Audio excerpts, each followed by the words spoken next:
Howdy folks, I'm here to do another YouTube video. I've been making one like once a day, and I'm just reflecting on the past and how I grew up.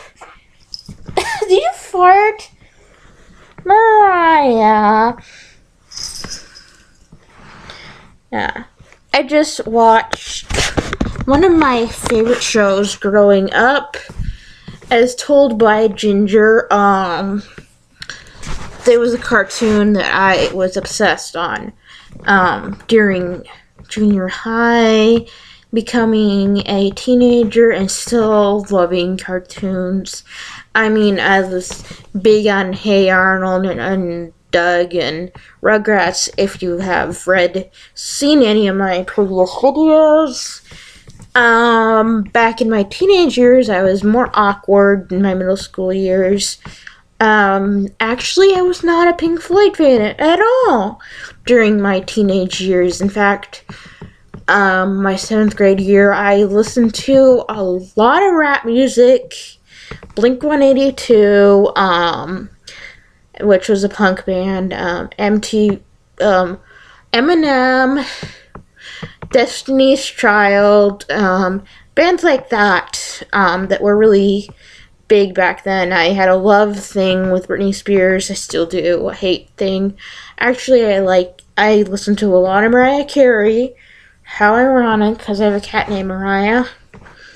In the 7th grade. I was a typical 7th grade girly, and I love to go shopping, and my favorite places were not in Hastings, Nebraska.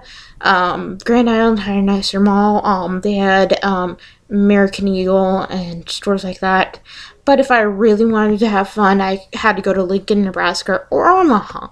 So yeah, just to go to the Buckle. They had a Buckle in Hastings. The Vanity, Old Navy, Abercrombie and Fitch. Hot Topic once in a while, that kind of stuff. In fact, I was more of a teeny bopper in the 7th grade, and I had a huge crush on my stepbrother, which was awkward, because he was 20 and I was 13, so that didn't work out. I thought it would, but yeah, just never does work because of the age difference. I remember going into the 8th grade. That was awkward. I had a big party, and we watched, okay, this is another shocker. We watched Legally Blonde at the movie theater for my 14th birthday. And I had a slumber party. So I wasn't, a hippie Pink Floyd fan back then. I think that was when I got in the 9th grade. It's quite an interesting story, how it happened. I mean, because I was still relatively teeny bopper. I mean, I did listen to Marilyn Manson and a Stone Temple Pilot and Nirvana by then, but I was still listening to pop music, so yeah, and I was dabbling with classic rock, with the Cars and stuff. Sometimes I'd listen to that. But back then, I was still back into cheerleading. In fact, I tried out for cheerleading, which I spent quite a few times trying, going out cheer, but apparently I'm not cheer enough, or cornet enough to be a cheerleader. And, I can remember my dad making me go to this church thing, and I was like, no, Dad, I'm not going to that church thing. It's best, because they're going to go to the Champions, which is a fun center in Nebraska that has water slides. So I went, and first I was shy, and I couldn't talk to anybody. And then I met this boy that was shy and couldn't talk to anybody. He liked Pink Floyd, and he was cute. He was a grade under than me. I was like, what way to stay in touch by talking to us about one of his favorite bands. This happened to be my mom's favorite band. One of my mom's favorite bands, because she used to play Pink Floyd in the car on the way to 8th grade. Two birds, one stone. I didn't know what was going to happen. I got that CD and it was just love at first listen, and then I got on Kazaa and I downloaded other songs that I didn't have, and then for Christmas I got The Wall and Final Cut, and with my extra spare Christmas money I got more CDs. My mom got me The Wall on DVD and my dad got me on VHS. I was pretty happy about that. And I was like, Mom, look, Comfortably Numb when it came on. She was really happy about that. And then I got more Pink Floyd CDs and I got into Roger Waters. Believe it or not, I did not want to have a crush on Roger Waters. I was going to keep it like, oh, he's a really neat father figure that's going to be a role model. Maybe I could learn how to play bass to be like this father figure. How long did it last, this father figure thing? Because it didn't. Because I quit talking to the guy who got me into Pink Floyd, and I was single at the time, and I had no idea. I've always got to be, those girls had to be thinking about a crush. I was like, no, this is not happening. That I'm having a crush on a guy who's about my dad's age or older, and slowly had a crush on him. And it was a secret. I didn't tell my parents. I didn't dare tell anybody until I told one person about it, and I guess things can't stay secret in my house, and I have a big mouse, and everybody knew I had a crush on Roger Waters, and people were, I think they were horrified, or, oh, that's so cute.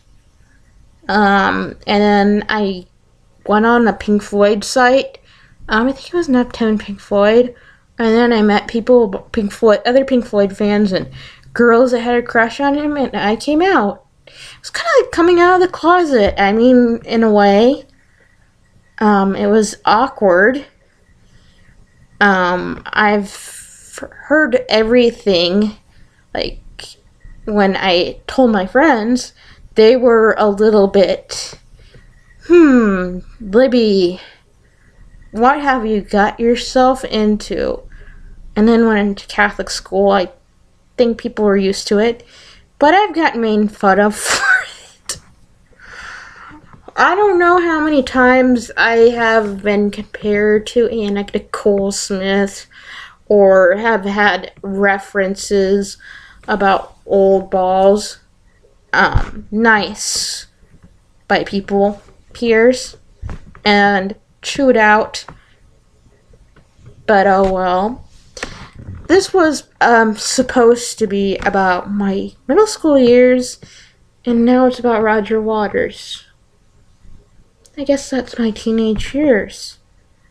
I did swim team during my teenage years as well. Another watery type subject. Yeah, I did that, and I daydreamed that Roger Waters would pick me out of the swimming pool. Oh, my gosh, that's corny. I was 15, okay? I swam until my hair turned gray, because I wouldn't wear my swim cap, which was obviously not a smart idea. I remember, in high school, middle school, getting my heart broken by boys my age, and stepbrothers. And I always blamed myself. I thought, oh, I wasn't pretty enough, or I wasn't the girl, that I'm not this enough. And I realized now that they had their own issues, and it wasn't all me, that I was just fine. They probably had issues of their like me. I mean, no one's perfect. And sometimes we never spoke after that. And sometimes I become friends with them. And they're really good people that just had a lot of things going on. And sometimes it's best just being friends. And you know what the big symbol of friendship is? And boy, does it taste good. And I'm sure going to have a lot of fun times carving this pineapple. And I can look really pretty holding it too. It's a pineapple. It means friendship, and it kind of reminds me of being a teenager because it's one of my favorite fruits. Yeah, I like fruit. Okay. Carve into it. You just see, first you see this, but you have to carve into it, and then you get to see what the real deal is. So I guess life is like a pineapple. You have to carve in and just see what it is, and you get a really sweet, nice dessert from this pineapple. And yeah. Now, I could give you the whole watermelon spiel, but that's too gigantic, and I don't have enough money to do it, and I had to carry this home so I can get a watermelon. Maybe next month. I like watermelon. It's bright, and you open it, it's pink, kind of like, no, I won't go there. But this is my goofy video about Roger Waters in teen years. Ow. Roger Watermelon? That wasn't nice, was it? Okay, here's my video.